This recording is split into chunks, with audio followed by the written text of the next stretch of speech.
ஹாய்ப்பா இல்லை என்ன பண்ணுறீங்க, எப்படி இருக்கீங்க, நல்லா இருக்கீங்களா, சாப்பிட்டீங்களா?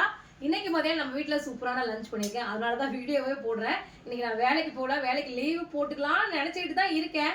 சரி, ஈவினிங் மேலே என் மனசு என்ன சொல்லுதோ, என் புத்தி என்ன சொல்லுதோ சரி பார்க்கலாம் வாங்க. அதே மாதிரி இங்கே பாருங்க, வளையல் நல்லா இருக்கா? இந்த ட்ரெஸ்ஸுக்கு மேட்ச்க்கா இந்த வளையல் போட்டிருக்கேன், நல்லா இருக்கான்னு சொல்லுங்கள். இந்த மாதிரி ரெயின்ட்ராப் வளையல் வேணும் அப்படின்னா நம்மளோட சேனல்லே கீழே நம்பர் கொடுக்குறேன், அந்த நம்பர் கால் பண்ணி வாட்ஸ்அப்பில் உங்கள் ஆர்டர் ப்ளேஸ் பண்ணிக்கோங்க.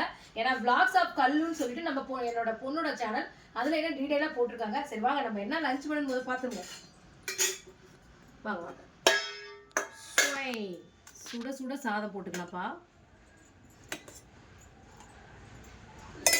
இங்கே பாருங்க, கொஞ்சம் டைம் இல்லை, அதனால் வேறு பாத்திரத்தில் மாற்ற முடியல, எதுவும் நினச்சிக்காதீங்க. வஞ்சர மீன் நேற்று வாங்கினேன் இல்லையா, அதை அப்படியே ஒரு 4 பீஸ் தான் வறுத்த, மீதியெல்லாம் அப்படியே எடுத்து வச்சிட்டேன். மண்டை வால் கொஞ்சம் துண்டு எல்லாம் போட்டு குழம்பு வச்சுருக்கேன். ஏன் இந்த குழம்பு கொஞ்சம் சேர்த்து வச்சுருக்கேன்னா நைட்டு உங்களுக்கு சொல்கிறேன், ஏன்னா நைட்டு டின்னர் வீடியோவில் வந்துடுறேன், அப்போ தெரியும் உங்களுக்கு. இந்த மாதிரி மீன் குழம்பு வச்சோன்னா நம்ம வீட்டில் இந்த மாதிரி கீரை பொரியலோ காய் பொரியலோ எதாவது இருக்கும். இன்றைக்கி ஸ்பெஷலாக பாவக்காய் பொரியல். இந்த பாவக்காய்லாம் சாப்பிடணும், நான் நடுவில் விட்டுட்டேன். இனிமேல் இந்த காய்கறியெல்லாம் நிறைய எடுத்துக்கலாம்னு முடிவு பண்ணிட்டேன். இங்கே பாருங்கள், இன்றைக்கி நம்ம வீட்டில் லஞ்ச் மெனு மீன் குழம்பு, வஞ்சர மீன் குழம்பு, சூப்பரான பாவக்காய் பொரியல். இதை தொட்டு சாப்பிடுவோம், செம்மையாக இருக்கும் காம்பினேஷன். உங்கள் வீட்டில் என்ன லஞ்ச் மெனு சொல்லுங்கள், வாங்க சாப்பிட்லாம்.